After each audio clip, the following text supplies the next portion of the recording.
Aujourd'hui, je vais partager avec toi pas mal de choses de mon parcours, bien évidemment. Et aujourd'hui, je vais donc parler du mot dur. Quand on dit c'est dur, c'est difficile. Une tâche est dure, une tâche est difficile. Et aussi, à l'intérieur de ça, pas mal de choses qui vont entrer à l'intérieur. Parce que ici, vraiment, tu as vraiment la chance d'écouter, en fait, quelqu'un qui est en train d'évoluer, quelqu'un qui a commencé vraiment à zéro, quelqu'un qui a commencé en n'ayant rien, comment cette personne est en train de se construire, en train de construire sa vie, est en train d'apprendre pas mal de choses, est en train de découvrir pas mal de choses et est en train de partager avec toi. Bon, comme je dis toujours, c'est mieux d'être inside que d'être outside. Toi, si tu écoutes cette vidéo, si tu es sûrement outside. Et quelqu'un qui est inside, c'est quelqu'un avec qui nous travaillons ensemble. Donc, quelqu'un qui utilise TechnoTutor, qui fait le pardon de soi, parce que c'est grâce à ces outils-là que je suis en train d'avancer. C'est grâce à ça même que tout est possible. Et sans ça, je ne serais pas là. Et sans ça, tu n'aurais pas ces vidéos, si bien ce contenu ici. Donc, arrête d'être un outsider et deviens insider. Parce qu'en étant un insider, tu vas bénéficier et tu vas comprendre énormément de choses que peut-être en écoutant ces vidéos, si tu penses que je partage énormément, mais en devenant un insider, tu vas apprendre encore pas mal de choses. Parce que ce que je partage avec toi, c'est le résultat de ce que j'ai appris. Donc, ce qui fait que tu es limité seulement avec mon niveau d'apprentissage. Donc, si je n'apprends pas, tu ne bénéficies pas de nouvelles choses. Mais si tu es un insider, alors tu peux apprendre toutes ces choses-là par toi-même. C'est ça l'avantage. Donc, aujourd'hui, je vais partager pas mal de choses. Parce que j'avais fait une vidéo récemment parlant de la journée d'un entrepreneur.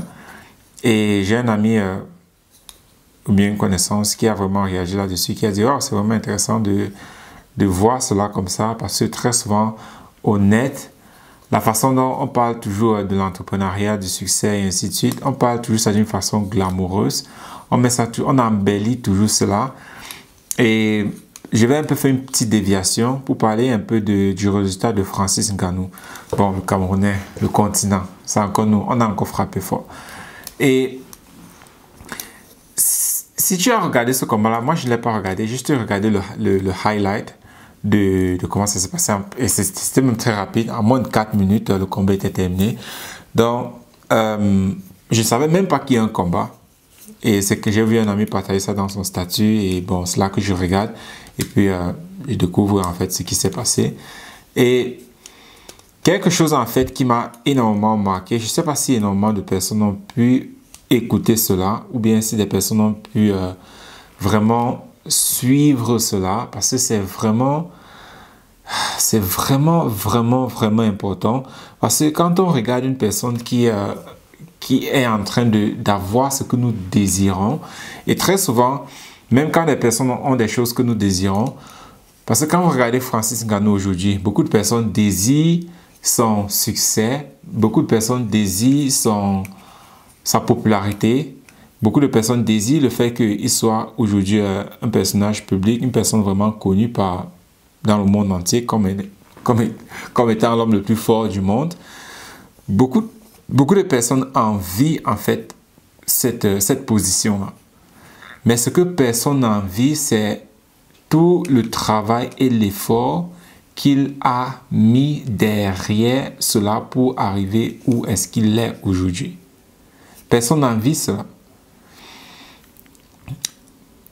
Mais c'est cette chose-là que toi aussi tu peux faire. Ce côté-là qui est difficile, ce côté-là où tu passes des nuits blanches, tu ne sais même pas si tu vas voir le lendemain ou pas. Et comme je disais, je ne sais même pas si énormément de personnes ont compris cela, ont capté cela, mais il y a pas mal de moments, parce que j'ai regardé un peu une petite interview qu'on a aussi fait, et il partageait comment, avant ce combat-là, il y a énormément de choses qui se sont passées dans sa vie. Il a perdu son garçon, ce qui fait que il se demandait même s'il va encore continuer à participer au MMA ou bien au PPL, quel qu'on soit, comment est-ce qu'ils appellent ça. Il se demandait même s'il va continuer. Parce que émotionnellement, il était énormément sous pression. Parce que le public, on attend que du résultat de lui. On attend que du résultat de lui. Il a perdu son enfant. Il ne sait même pas comment est-ce que les choses vont avancer. Donc, il était énormément sous stress. Et vous voyez, il sort, il s'en va, il s'entraîne et il s'en va combattre. Et vous voyez, après le combat, après sa victoire, il n'a même pas pu se lever pour célébrer. Il était juste en train de pleurer. Et ces émotions-là, ce n'étaient pas des émotions de joie. Je connais parce que je suis passé par là. Je passe par là énormément. Ce ne sont pas les émotions de joie. Ce sont des émotions de satisfaction. Ce sont des émotions d'honneur. Oui, j'ai honoré ma personne. J'ai honoré mon public. J'ai honoré qui est-ce que je suis. Ce ne sont pas des pleurs de joie. Il n'était pas en joie. Il n'était pas dans la gaieté. Mais il était dans... En anglais, on appelle ça pride. C'est dans ça qu'il était.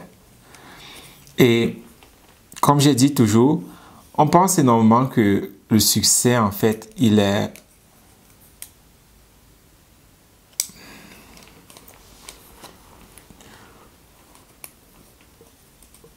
Le succès, oui, il est très, très, très bien. Voilà pourquoi on se lance, on devient entrepreneur. On prend tous ces risques-là, c'est pour ça. C'est pour avoir une vie meilleure, c'est pour avoir quelque chose de meilleur. Et le problème avec ça, c'est qu'il me fait maintenant retourner un peu dans le message que je voulais partager, aussi, ou bien une partie du message que je voulais partager, c'est nous n'avons pas idée en fait de à quoi est-ce que ça ressemble, l'entrepreneuriat, et nous n'avons pas aussi idée vraiment des personnes qui sont entrepreneurs. Nous n'avons pas idée de comment est-ce qu'ils voient les choses, comment est-ce qu'ils parlent des choses et comment est-ce qu'ils comprennent les choses. Et récemment, même pas récemment, et c'est quelque chose que j'en parle toujours ici, de vraiment redéfinir comment est-ce que nous utilisons les mots. Utilise ton interlocuteur, redéfinis ton vocabulaire. Parce que quand une personne à succès dit « il adore le travail », pour nous qui ne travaillons pas encore, on pense que quand il dit « il adore le travail », bon, si j'interprète par exemple avec moi maintenant, si je dis à quelqu'un « ah oui, j'aime bien travailler », les personnes vont prendre ça comme si, c'est un peu comme, je ne sais pas, quand tu regardes ta série préférée à Netflix, tu es content. C'est comme ça que les personnes prennent cela. Mais ce n'est pas comme ça que je l'entends. Quand je dis oui, j'aime travailler, c'est parce que j'aime ce que je veux accomplir. Le ressenti que j'ai maintenant que je suis en train de faire cette chose-là, il est à 99% des cas pas plaisant. Revenons sur le cas de Francis Ngannou. Vous pensez que perdre son enfant, aller malgré cela dans un camp pour travailler pendant plusieurs semaines et revenir combattre sous cette pression-là, vous pensez que c'est plaisant? Ce n'est pas plaisant du tout. Et si vous l'avez écouté après sa victoire, il ne faisait que lui dire que c'est pas facile, c'est trop de stress, c'est extrêmement difficile. Mais beaucoup de personnes ne le voient pas en passant. Oh non, champion, c'est bon. Parce que on désire cela. Mais on ne comprend pas l'effort vraiment que cette personne-là traverse pour arriver là-bas. Et cela aussi revient donc sur comment est-ce que nous définissons nos mots. Comment est-ce que toi tu entends les paroles quand quelqu'un est en train de parler. Et c'est là vraiment que le problème le plus grave commence, ou bien le problème le plus significatif, et aussi la raison pour laquelle tu ne vas pas vraiment avancer, parce que tu continues présentement aussi à utiliser le même vocabulaire que la personne pauvre que tu étais dans le passé. Donc, tu utilises le même vocabulaire que tu avais dans le passé et tu veux utiliser ce même vocabulaire-là dans l'entrepreneuriat et tu vas buter et tu ne vas pas t'en sortir. Parce que la façon dont nous définissons et comprenons les mots en tant qu'entrepreneur, ce n'est pas la même chose que toi qui es juste en train de... Tu as ton travail, tu regardes tes Netflix, tu ne t'occupes de rien et tu as ta petite vie. Si c'est ça que tu veux, vas-y, fais comme ça. Mais si tu veux autre chose, tu dois devoir changer ton langage complètement. Parce que la façon dont nous utilisons les mots, ce n'est pas comme ça que toi tu les utilises. Voilà aussi pourquoi tu ne comprends vraiment pas quand tu vas voir quelqu'un dire « Ah, il travaille 10 heures, 12 heures, 18 heures de temps par jour. » Ah, mais c'est trop, moi je peux pas travailler comme ça, j'ai ma série à regarder, j'ai mes amis à visiter, j'ai ci à faire. Ben vas-y. Mais sache que si tu veux ce que nous avons, tu vas définir tes mots autrement, ce qui fait que tu vas vivre ta vie autrement. Et en tant qu'entrepreneur, ton niveau de réussite correspond à ton degré ou bien ton niveau de stabilité émotionnelle, c'est-à-dire à ton niveau de tolérance du stress ou bien à ton niveau de tolérance des émotions que tu peux subir, mais continuer d'avancer comme si rien ne s'était passé. Un peu comme Francis Ngannou. Imaginez, il a perdu son enfant, il est sous stress, tout le monde est en train de parler de lui. Est-ce qu'il va faire? Il est monté, il est descendu. Mais malgré cela, il reste ferme, il reste composé et il s'en va faire ce qu'il doit faire. C'est ça l'attitude d'un champion, c'est ça l'attitude d'un vainqueur. Et c'est ça que tu dois développer si tu veux réussir. Si tu ne peux pas faire ce que tu sais que tu dois faire, malgré le stress, malgré les émotions que tu as à l'intérieur de toi, alors tu ne peux pas être de notre côté. Parce que pour être de notre côté, c'est le prix à payer. Ce n'est même pas vraiment un prix à payer. Le truc, c'est que, et quand tu regardes la classe d'élite, ils ont été éduqués comme ça. Voilà pourquoi eux, c'est normal. C'est normal, tout est normal, c'est comme ça qu'ils ont été éduqués. Mais nous n'avons pas été éduqués comme ça. Voilà pourquoi je dis, tu as vraiment la chance d'être ici en train d'écouter ces vidéos-ci, parce que là, pour la première fois, tu as vraiment quelqu'un qui peut partager avec toi comment ce processus de transformation se passe, donc de quitter de quelqu'un qui n'est rien, qui était programmé dans la misère, vraiment travailler sur sa programmation pour devenir quelqu'un et quelque chose. Tu as vraiment la chance. Voilà pourquoi j'ai dit, au lieu d'être de l'autre côté, viens de mon côté, rejoins-moi. Là, nous faisons ce travail ensemble. Parce que oui, tu vas regarder, tu vas suivre, mais qu'est-ce qui va trop se passer dans ta vie? Parce que si tu n'as pas ces outils-là pour faire ce changement-là, laisse-moi te dire que c'est impossible. Parce que tu n'as vraiment aucune idée de l'ampleur avec laquelle la programmation qui a été faite à l'intérieur de toi est profonde. Tu n'as vraiment aucune idée. Et tu n'as vraiment aussi aucune idée de ce que tu dois traverser pour réussir. Tu n'as aucune idée. Et comme cet ami ou bien cette connaissance-là avec qui je discutais, beaucoup de personnes vont embellir cela juste parce qu'ils veulent te faire acheter quelque chose. Ou bien parce qu'ils veulent te vendre un rêve. Moi, je ne suis pas là pour te vendre un rêve. Moi, je suis là pour te dire que si tu ne changes pas, ta vie va s'empirer. La qualité de ta vie va dégénérer et ta vie sera de la merde. Donc, voilà l'alternative que tu as. Soit tu fais quelque chose pour changer, soit tu restes comme tu es et puis ta vie s'empire et puis ouais, je sais pas trop ce que tu vas devenir, mais les choses sont en train de changer, les choses sont en train d'avancer. La situation mondiale est vraiment dans une situation très unique. Et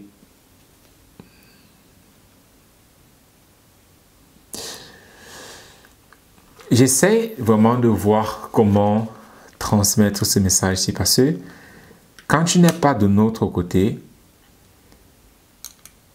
tu penses comprendre ce que je suis en train de dire, mais la preuve, c'est que tu continues à faire les choses comme toujours, ça veut dire que tu n'as rien compris. Voilà pourquoi je réfléchis. Mon vocabulaire est malheureusement limité pour essayer vraiment de simplifier cela de telle sorte que cela puisse avoir un petit peu de sens pour toi. Donc, c'est ça qui me fait réfléchir. Je dis, comment est-ce que je peux vraiment expliquer ce que je viens de dire là, de telle sorte que toi qui es en train d'écouter, que cela ait au moins un tout petit sens pour toi. Parce que ce n'est que quand tu comprends quelque chose que tu peux faire quelque chose. Ton niveau d'action, ton niveau d'exécution est directement proportionnel à ton niveau de compréhension. Et si tu as un niveau de compréhension très bas, qui est le cas présentement, alors ton niveau d'action sera très bas aussi, qui est le cas présentement. Voilà pourquoi tu procrastines, voilà pourquoi tu doutes, voilà pourquoi tu ne vis que dans la peur, la frustration, le stress et rien d'autre. Parce que ton niveau de compréhension est très faible. Tu ne comprends pas le monde autour de toi, tu ne comprends pas la réalité autour de toi. Imagine quelqu'un qui a vécu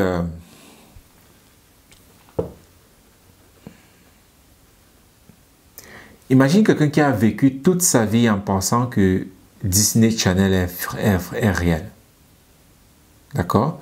Donc, quelqu'un qui a passé toute sa vie seulement à voir Disney Channel, Disney, ces dessins animés-là, toute sa vie seulement à regarder ça. Et cette personne-là, pour elle, c'est la réalité là-bas. Mais elle ne savait pas que ce n'est qu'un dessin animé qu'elle est en train de regarder. Ce qui fait que quand elle a 20 ans, 25 ans, 30 ans, on lui met maintenant dans le monde physique, réel. Et directement, cette personne-là, elle commence à vouloir, qu'elle a soif, elle dit « Oh, j'ai soif, je veux de l'eau. » Et puis rien ne se passe. Elle dit « Mais qu'est-ce qui se passe? J'ai soif, je veux de l'eau. » Dans Disney, il fallait faire comme ça quand tu avais soif, quand tu avais envie de manger, et ainsi de suite. Et puis directement, ça apparaissait, puis tu mangeais, ainsi de suite. Et cette personne-là a passé toute sa vie comme ça. Et maintenant, on la met dans le vrai monde physique. C'est un peu à ça que ta vie ressemble présentement. C'est un peu ça que tu es maintenant. Tu as passé ta vie à regarder Disney Channel et tu pensais que c'est comme ça que les choses fonctionnent. Et maintenant, tu te retrouves dans le vrai monde et tout ce que tu fais ne marche pas. Tout ce que tu veux, tu n'as pas. Et tu te demandes, mais qu'est-ce qui se passe? Mais il m'a toujours suffi juste de penser et puis j'ai eu quelque chose. Mais pourquoi est-ce que ça ne se passe plus maintenant? C'est dans cette même situation-là que tu es. Voilà pourquoi réapprendre comment est-ce que le monde physique fonctionne, réapprendre comment est-ce que les choses fonctionnent, c'est clé, c'est crucial, c'est fondamental. Et un dernier point pour clôturer, c'est ce point où on vous dit toujours « feel good now », tu dois toujours bien te sentir. C'est faux. Je reprends toujours le cas de Francis Ngannou. Parce que si toi tu suis tous les gros là dehors, Kevin Trudeau, Tony Robbins, toutes ces personnes-là, Bob Proctor, eux tous, leurs histoires de « ah, feel good now », tu dois toujours bien te sentir, c'est de la merde. Je reprends l'histoire de Francis Ngannou. Il vient de gagner un titre mondial. Où dans son parcours, vous avez suivi, il a dit, il se sentait bien. Nulle part. Il a perdu son enfant.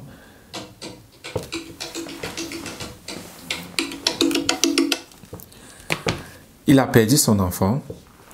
La presse, toute la pression de la presse, toute la pression de ses fans, toute la pression qu'il y avait sur lui, ce n'est pas plaisant. Ce n'est pas plaisant. Et vous voyez, après qu'il ait gagné, ce sont des larmes qui ont coulé. Pas des larmes de joie, mais beaucoup plus des larmes de soulagement. Parce qu'à cause de tout le stress dans lequel il est passé. Il a dédié ce titre-là à son fils Kobe, qui est décédé. Donc, si toi tu es dans ton coin, tu veux juste te sentir bien, sache que tu n'as aucune place dans ce monde ici. Mais ce que le dernier point que j'ai vu, et je ne sais pas si tu as vu ça, chez Francis Ngannou, c'est quand on lui met la ceinture. Si tu regardes l'expression de son visage, c'est une expression de fierté, de bravoure, de pride. Il est fier, il a cette fierté-là parce que il a persévéré et il a fait ce qu'il devait faire. C'est ça que tu veux. Et le sentiment de fierté, tu ne l'as que dans le travail. Tu ne l'as que dans l'accomplissement ou quand tu as accompli quelque chose. C'est ça que tu veux. Et quand on me fait comprendre que non, tu dois toujours bien te sentir, c'est vraiment incroyable comment est-ce que nous oublions vraiment d'où est-ce que nous venons. Il y a de cela même pas 50 ans, quand tu naissais, à un moment, dès que tu es un peu grand là, tu t'en vas en guerre. Ça ne date pas de si loin que ça. D'ici, il y a des derniers 50 ans ou 70 ans, c'était ça la vie des personnes. Dès qu'on est un peu grand, on s'en va en guerre.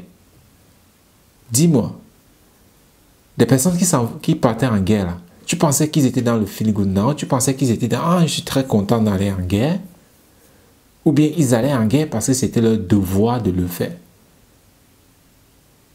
Ce sont des choses que nous oublions très vite parce que nous vivons aujourd'hui dans le monde des réseaux sociaux où tout va à la seconde.